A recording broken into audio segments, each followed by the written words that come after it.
Welcome back, and thank you for joining us. I'm co-host David Rubinstein, CEO of OptiRTC, and it's my pleasure to share with you part two of the winter edition of Boards Today, a radio entrepreneurs production. We're joined today by our panelists, Steve Snyder, partner and entrepreneur in residence at Gesmer Updegrove, and Martin Lowenthal, macroeconomic life and financial advisor with the Bulfinch Group. Our special guest today is Ron Sanders, chairman of the board of directors of San-tron and the former president and CEO of San-tron. And lastly, my co-host, Radio Entrepreneurs founder and founder of Mage LLC, JDavis. Jeffrey, I leave the discussion with you. Well, thank you very much. And I appreciate all of you. I have a deep respect for all of you.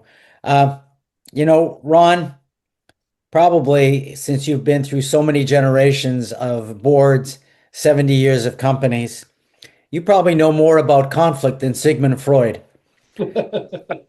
So can you talk to us about how you manage board conflict? Yeah. Boy, oh boy. I keep it clean. I tried to keep it professional. If some of them would go off in a direction that would be maybe an emotional thing, maybe even going back to earlier times since they're family members. I tried to bring it back to an even keel conversation and become more of a business situation than what would have been a normal family situation. It's difficult. It's difficult. I'd lose it sometimes, occasionally, but most of the time we get through it. The emotion and I think the family respected the position of chairman of the board in the meetings. And certain times, if there was something that would be controversial, very controversial, then I would invite our legal counsel, who was a very good help. Does anybody have a follow-up to that one? I do.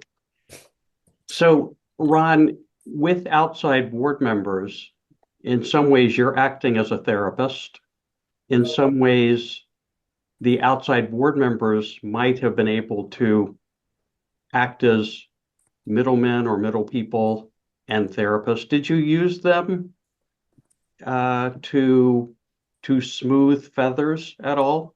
Oh yeah, definitely. It was the people that I had pretty much straight through the years, even the earlier board of advisors, they understood the situation, and they would sometimes know that there was a problem, and they would talk to the family members, the shareholders, family members, and they were a great help.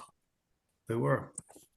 I'm going to direct my next question a little bit to Martin, even though he's not our number one interview. Martin, you had a lot of business experience in Johannesburg in South Africa. You spent a lot of your career there. You were successful, and then you moved here, and you've been here for a full lifetime as well. Seen a lot of families and family businesses. Is there anything you've seen on both sides, or you see that was done in one place versus another that we could all sort of learn from?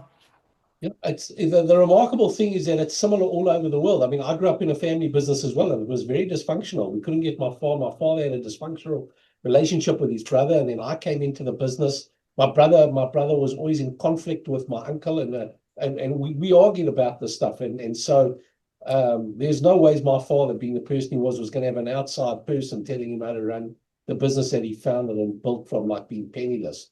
And he was a very stubborn guy. He's successful, but he had his ways. And you're hearing it the same thing here. There are businesses, we see this here as well, and the businesses that we work with, the ones, and we all guide them to get some structure and some proper, I come in on the planning side, but it's all part and parcel of the same thing, is getting this structure and planning and formality, all the things that Ron has been talking about, because eventually it's going to fail. It'll fall apart if you don't. It's just the nature of how these things goes, because the families explode. I mean, in his case, they started with 7. That's a big number. Even if you start with 2 sons like ours, where my brother just exploded or walked away, he couldn't even contribute, and he had the potential to make a huge contribution. This happens in all these businesses. So the advice is to do exactly what Ron did. and we have to go through several iterations until you find, like what he said, we've got the best one now. But doing nothing, what I call failing to plan, is planning to fail. Well, Martin's and I think like that all over the world. So I don't know if that helps, but no, I think you've queued up Ron. Ron, over the years, all these generations of boards, have you become more formal in your business goals and your strategies to help move things along? Oh yeah, yeah. It all depends on the particular external board member, what they bring to the company, and early on, look, you remember right early, way back, we had no good financials. We didn't have a financial package whatsoever, and one of your guys helped put that together. So sure, that's a simple example, but certainly you'd have different external members through the years that would bring their own expertise into the company and help us out and grow us. Any questions from the panel? Oh, sure. I'm curious what this journey has been like with the board, where there's some breakthrough moments where you just could see the alignment was coming together with, I'll say, leadership and operations along with the board. And I would imagine there were a few tough moments as well. There were quite a few tough moments. There was a lot of expected difficulties in the meetings. They were recurring. A great breakthrough was right in the beginning when we had the first board of advisors. We had give you a great example. We had the board of advisors that was put together just before the 9/11 attack. As happened in most companies, our sales dropped by 40% in 1 year. And at the end of that year, we were profitable. I mean, it could have been devastating, but they forced us to do what we had to do. All right, so that was a fantastic example of what the external board or a functioning board can do for you. Yeah. Oh, that sounds terrific. 9/11, any recession that comes along, I always see it as out of crisis comes opportunity. Well, that was almost a cliff-like situation. Yeah. For many of us, and I think the country. And making decisions in family businesses are never easy or quick when you have multiple family members who are more professional debaters. Is that what you find, Ron? Oh, that was it. Yeah. In that particular example, everybody was new. The board was new. Everybody came in and they said, "Okay, you're going to have to be a functioning board," which they weren't. And when the cuts had to happen to keep the company together, and it was each individual who was working in the company said, "Well, you can't get people out of my department. Get them from another department." And the other guy would say, "No, it's got to be from this department." So the board of advisors was the one who said, "Look, guys, here's reality. This is what we got to do," and they made it happen. And I would imagine without outside advisors, that would be extremely difficult. Yeah, I would have probably run out of the building, a little with a little screaming and saying, "I can't do this anymore," which I almost did a few times, right, Jeffrey? I have a vague memory of that. Yes. Steve, you look like you got one ready. I love this conversation, Ron, with the ups and downs of business cycles through the years and your great experiences of working with terrific boards and boards of advisors. Was there ever a time when you decided that a particular board member or advisor wasn't the right person? And if so, how did you make the decision to make a change and move on from that person? I did, and it was only through the years. There's only one, and I explained to them, and the other board, a couple of the other board members explained to them that the chemistry wasn't there. It was easy. It wasn't too bad. Well, I don't mind being a subject of that changeover. Uh, I seem to remember, and I don't mind sharing this, that when the attorney brought me in, he called me after the set of interviews and said to me, "Oh my God, all six of them loved you." And I said to him, "Well, that's the last time you're probably going to say that to me." uh, and, since, it's like being the firstborn in a family, there was just so much resistance to anyone bringing change. It's natural to become that lightning rod. And I'm sure the board at many times have become lightning rods for change and became targets for family members. Correct, Ron? Oh yeah. What did I tell you earlier? The certain family members, certain shareholders in the beginning, when anybody was brought in, they were saying, "This is great. You're going to help the company." But when they heard things they didn't want to hear, then they would turn. Right, Jeffrey? Yep. They would do it. It Don't is like important, truth. I think, for business owners and CEOs to understand that their decisions about board members or advisory board members, their choices are not indelible. They can make changes when they think a change needs to be made. So that's one reason why I asked the question. Yeah. Very good. Any follow-up questions?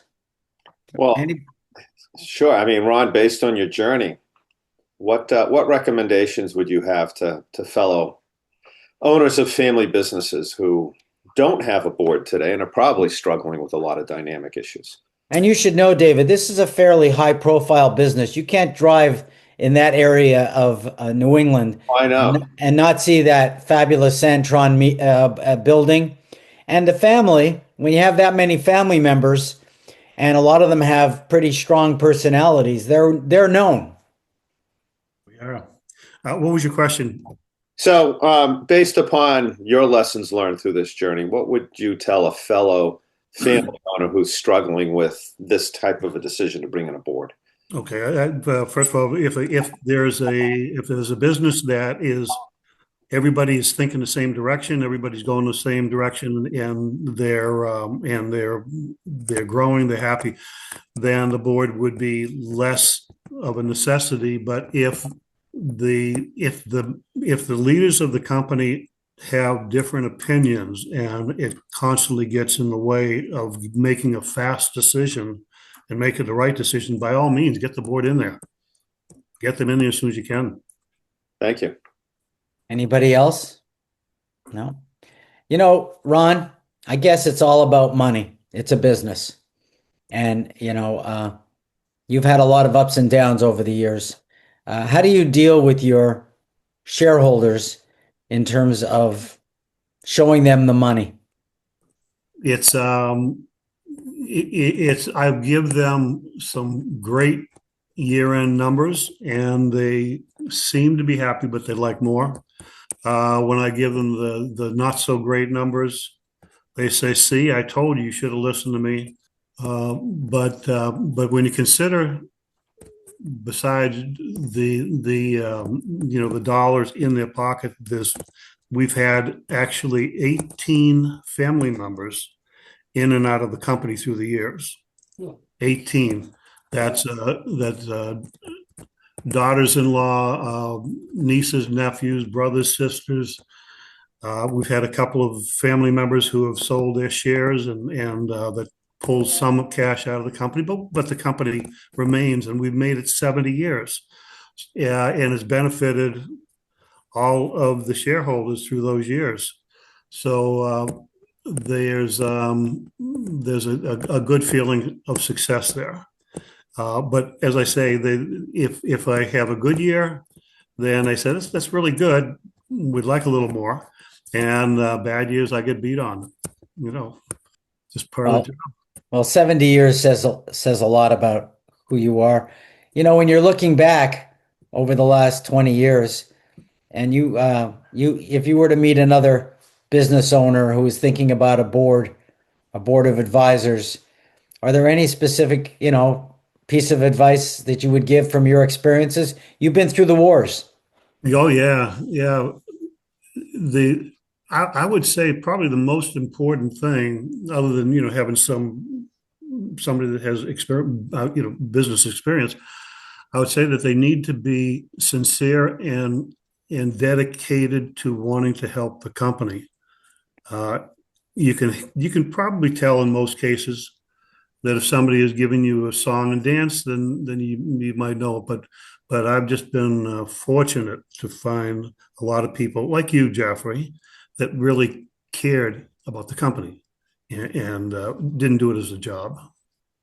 Well, I think that's what you're going to find with all these advisors. We all have various life experiences.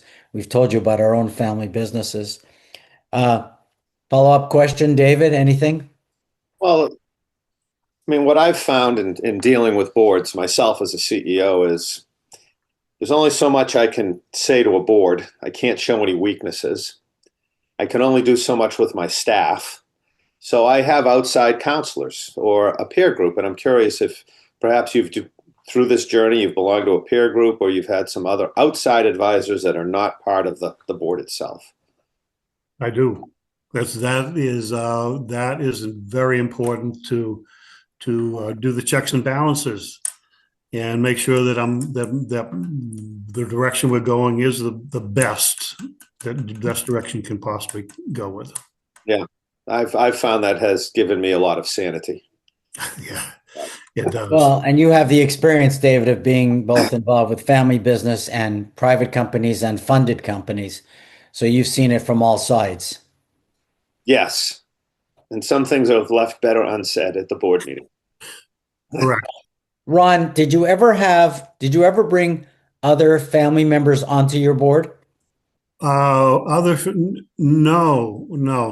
We had as I said, when the family members gained control and were given their ownership in the company, that was 7.